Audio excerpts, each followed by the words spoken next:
எல்லாருக்கும் வணக்கங்க. இன்னைக்கு நான் ரொம்ப மெதுன்னு சாஃப்டாக டேஸ்ட்டாக ஒரு பால் பன் ரெசிபி தாங்க செய்ய போகிறேன். கடையில் விற்கிற பால் பண்ணை விடவும் டேஸ்ட்டு சூப்பராக இருக்குங்க. வாங்க ரெசிபி எப்படி செய்யறதுன்னு பார்க்கலாம். மிக்சிங் பவுலில் அரை கப் அளவு கெட்டியான தயிர் சேர்த்துக்கலாம். 1 டேபிள் ஸ்பூன் அளவு பவுடர் சுகர் சேர்த்துக்கலாம். சர்க்கரையை மிக்சி ஜாரில் சேர்த்து நல்லா ஃபைனாக பவுடர் பண்ணி வச்சுருக்கேன். அதை தான் இப்போ சேர்க்குறோம். அரை டீஸ்பூன் அளவு சமையல் சோடா சேர்த்துட்டு ஸ்பூன் போட்டு நல்லா கலந்து விட்டுக்கலாம்.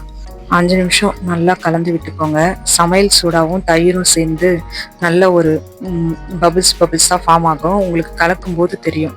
அந்த ஸ்டேஜில் மைதா மாவு சேர்த்துடலாம். இப்போ நல்லா ப்ளஃபியாக வந்துருச்சு. இப்போ மைதா மாவு சேர்த்துக்கலாம். அரை கப் தயிருக்கு 1 கப் அளவு மைதா மாவு சேர்க்குறேன். நெய் 1 டேபிள் ஸ்பூன் சேர்த்துக்கலாம். நல்லா கலந்து விட்டுட்டு தண்ணி கொஞ்சம் சேர்க்க வேண்டி வரும். கொஞ்சமாக தண்ணி சேர்த்து கலந்து விட்டுக்கலாம். தண்ணி பார்த்து சேர்த்துக்கோங்க. பேட்டர் ரொம்ப தண்ணி ஆகிடக்கூடாது. கையிலேயே நல்லா 5 நிமிஷம் கலந்து விட்டுக்கலாம். நல்லா கலந்து விட்டாச்சு. இந்த அளவு இருக்கணும். அப்போ தான் எண்ணெயில் நம்ம போட்டு எடுக்கும்போது ஷேப் சரியாக வருங்க. இது ஒரு 30 நிமிஷம் அப்படியே மூடி வச்சிடலாங்க.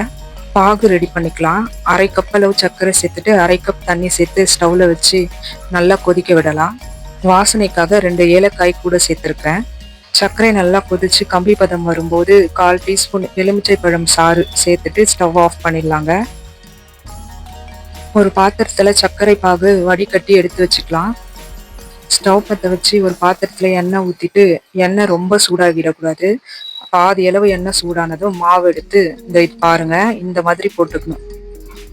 எண்ணெய் சூடு மட்டும் அதிகமாக இருக்கக்கூடாது. அப்புறம் மேலே தீஞ்ச மாதிரி ஆகிடும். உள்ளே வேகவே வேகாது. பாதி அளவு சூடு இருந்தால் போதும். பொறுமையாக வேக விட்டு எடுக்கணும். இந்த மாதிரி 2-3 கூட நீங்கள் போட்டு எடுத்துக்கலாங்க. ஒட்டிக்குமோ அப்படின்ற கவலையே தேவையில்ல. ஒட்டாதுங்க. தனியாக பிரிஞ்சு அழகாக வந்துடும். ஆனால் கோதுமை மாவில் இந்த மாதிரி வராதுன்னு நீங்கள் ஞாபகம் வச்சுக்கணும். மைதா மாவில் தாங்க இந்த மாதிரி வரும். திருப்பி விட்டு ஸ்லோ ஃப்ளேம்லேயே கோல்டன் ப்ரௌன் வர வரைக்கும் பொரிச்சு எடுத்துக்கோங்க. ஸ்டவ் சிம்லேயே தாங்க வச்சுருக்கேன். இந்த ரெசிபியை வீட்டில் எல்லாருமே ஈஸியாக செய்திடலாங்க. வராமல் சொதப்பிடுமோ அப்படின்ற கவலையே தேவையில்லைங்க. ஒரு தடவை நீங்களும் வீட்டில் ட்ரை பண்ணி பாருங்கள். எப்படி இருந்ததுன்னு கமெண்ட்ஸில் சொல்லுங்கள். நல்லா கோல்டன் ப்ரௌன் ஆயிடுச்சு.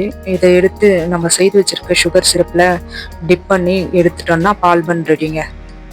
பாருங்கள் எவ்வளோ சாஃப்டாக மெதுன்னு வந்திருக்கு. டேஸ்ட்டும் அவ்வளோ சூப்பராக இருக்குங்க. இந்த ரெசிபி உங்களுக்கு பிடிச்சிருந்தா நம்ம சேனலை சப்ஸ்கிரைப் பண்ணுங்கள், சப்போர்ட் பண்ணுங்கள். நன்றிங்க. அடுத்த ஒரு நல்ல ரெசிபியோடு நான் உங்கள் எல்லாரையும் சந்திக்கிறேங்க.